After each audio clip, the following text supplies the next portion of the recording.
Amherst, Representative Lockman. Thank you, Madam Speaker.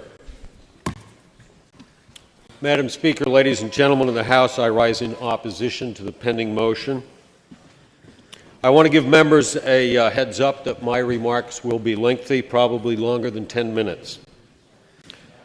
And that's because before we conclude this debate, I want to make sure that everybody in this chamber knows what's at stake today, and I want the permanent record to reflect that.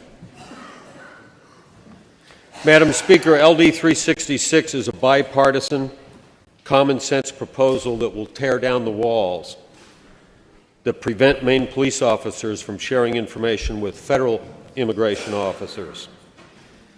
It will restore the status quo that existed in Maine prior to 2003. Make no mistake, enactment will save lives. Too many Maine people have already lost their lives because of local policies that handcuff and muzzle Maine police officers. Please note that in the text of the bill it says that this chapter may be known and cited as the Public Safety and Protection Act.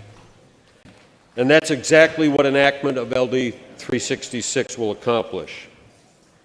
And we're not just talking about terrorism, but let's also be very clear about that risk. Madam Speaker, we do know that the FBI has active ISIS investigations underway in all 50 states. So we know that Islamic State terrorists are already here in Maine. And it's reasonable to conclude that they would most likely gravitate to communities where they know the cops are not allowed to ask them about their immigration status, even after they've been arrested. And if the community also offers welfare benefits to illegals, that community will surely be a magnet for the terrorists that the FBI tells us are already here in Maine. So let's talk about how we got to where we are today with regard to illegal immigration in Maine. In 2004, Governor John Baldacci issued an executive order that made the entire state of Maine a harboring haven for illegal immigrants. State employees were barred from asking anyone applying for welfare benefits about their immigration status.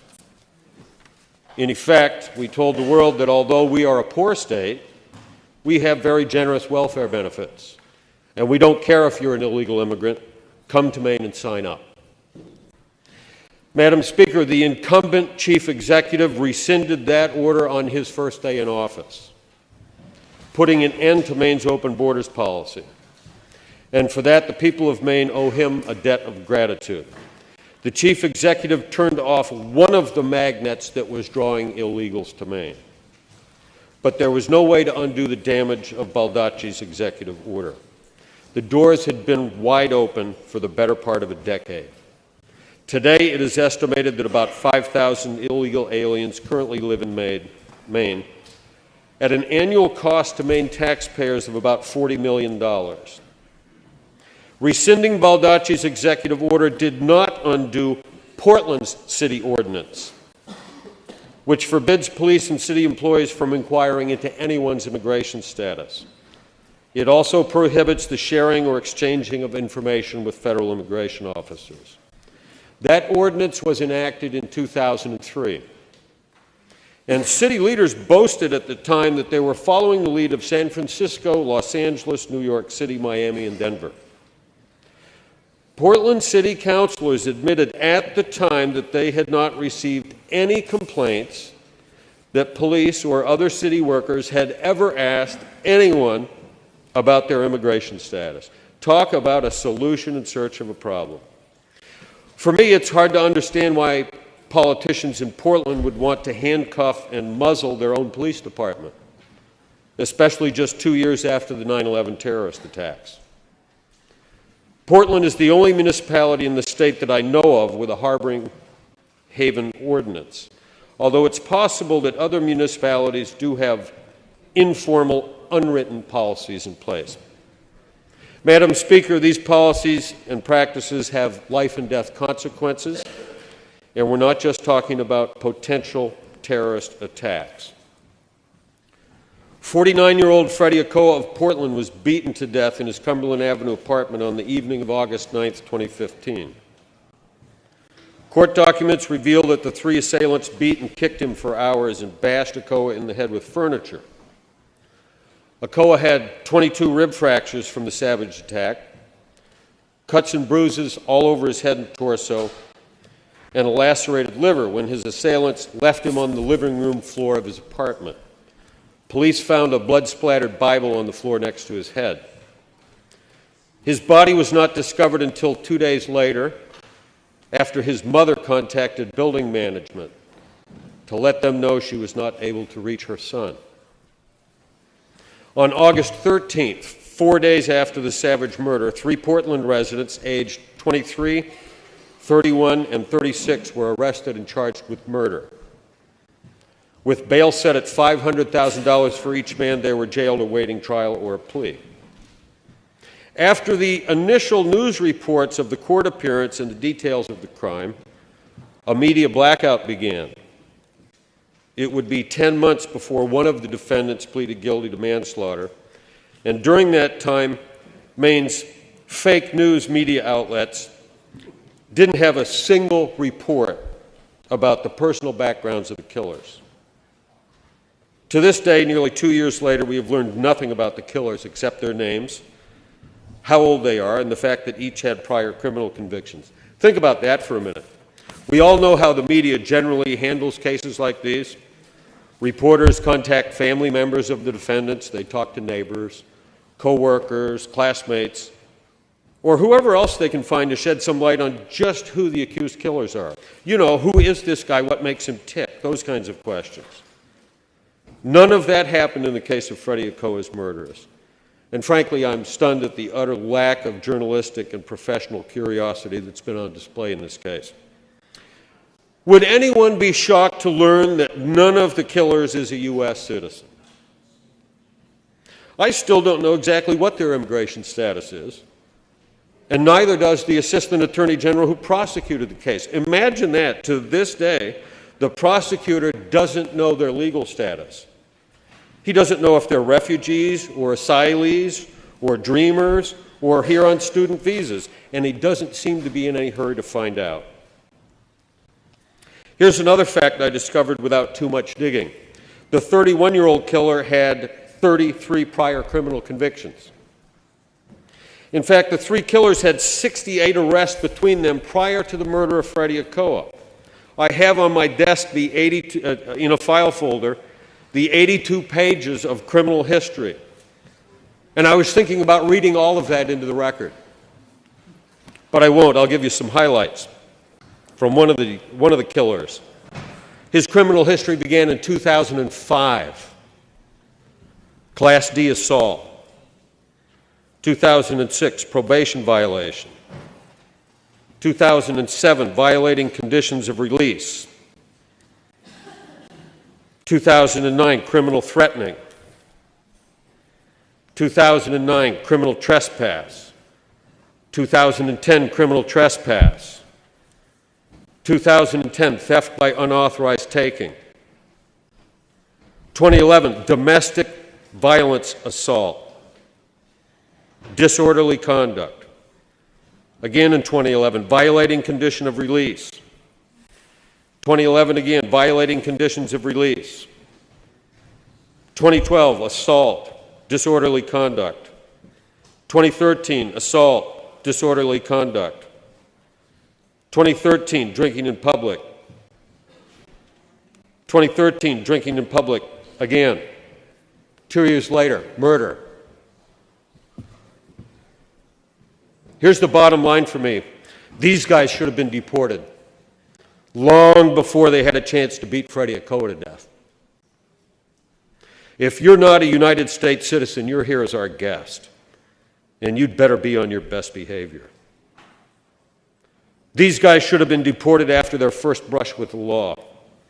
And if the city of Portland had been sharing information with federal immigration authorities, there's a good chance these guys would have been deported, or at a minimum in federal detention, and Freddie Okoa would be alive today.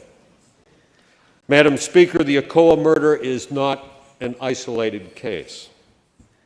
In March of this year, the man charged with murder in the 2015 death of a teenager in a Portland recording studio pleaded guilty to the murder charge. A judge sentenced Gang Deng Majok to 30 years in prison for the death of Scarborough teen Trey Arsenal. Majok, who also goes by the nickname Bang Bang, shot Arsenal multiple times in a crowded recording studio in Portland's Old Port. Investigators say Arsenal was an innocent victim just listening to a friend sing when he got caught in the middle of a gunfight. Would anyone be surprised to learn that Majok is not a United States citizen? He came to the United States from the Sudan in 2002, and since his arrival, he has compiled a record of violent crimes, including felony charges. The victim's mother, Nancy Laxon, says she believes Majok should have been deported after committing other crimes. Here's what she said. "I'm a nurse. I help everybody. And I think when you do something wrong, you don't have the right to be here. It's not fair. If he had been deported a long time ago, Trey would still be here. But we can't take back time. So hopefully we can make laws that will help other people." Majok is also facing charges in separate cases, including aggravated assault and drug trafficking. Once again, this is a case of a career criminal alien with a long criminal rap sheet, but because the politicians in Portland handcuffed and muzzled their own police department, federal immigration authorities were never notified. Trey Arsenal would likely be alive today were it not for Portland's Harboring Haven Ordinance. Madam Speaker, LD 366 would require all municipalities in Maine to comply with federal immigration law. It would prohibit policies that forbid police officers from initiating inquiry into anyone's immigration status. Towns and cities that continue to defy federal immigration law by harboring illegal immigrants would be subject to fines of $500 a day for every day they are out of compliance. These are common sense measures, and I'm frankly surprised at the controversy that's been generated. Opponents of this legislation have already played the race card in the public hearing last month. The same thing happened last year when a similar proposal was tabled in the House. A member of legislative leadership called the proposal blatantly racist and claimed it would allow police officers to pull people over based on the color of their skin. That's the same theme being pushed in the past few months by the ACLU of Maine. What they're really saying is that police officers in Portland are inherently racist, and if they were not restrained by the city ordinance enacted in 2003, they would be targeting racial minorities for immigration enforcement, randomly pulling people over and hassling them based on the color of their skin. How insulting. Madam Speaker, our local police officers in Maine are the last line of defense against violent criminals. I trust our police officers to do the job they were trained to do. They know what the elements of probable cause are, and frankly, I don't understand the ACLU's hostility toward law enforcement officers who put their lives on the line every day to protect Maine people. Frankly, playing the race card is a sure sign that opponents cannot offer a rational basis for opposing LD 366. In any case, the bill explicitly and specifically prohibits racial or ethnic profiling. Madam Speaker, I'm looking forward to a robust debate focused on the content of the bill. Please, everyone, let's keep the straw men out of the chamber today. Fellow legislators, it's time to make Maine safe again.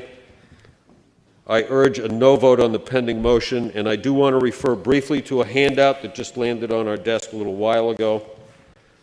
It says it was distributed at the request of Representative Matthew Moonen.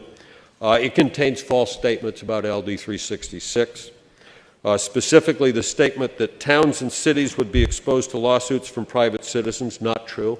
There's no right of private action in the amended bill. And it also says that towns would face the threat of the loss of state funds depending on an opinion from the Attorney General. Not true. Thank you, Madam Speaker. Chair recognizes the representative from Newport, Representative Fredette.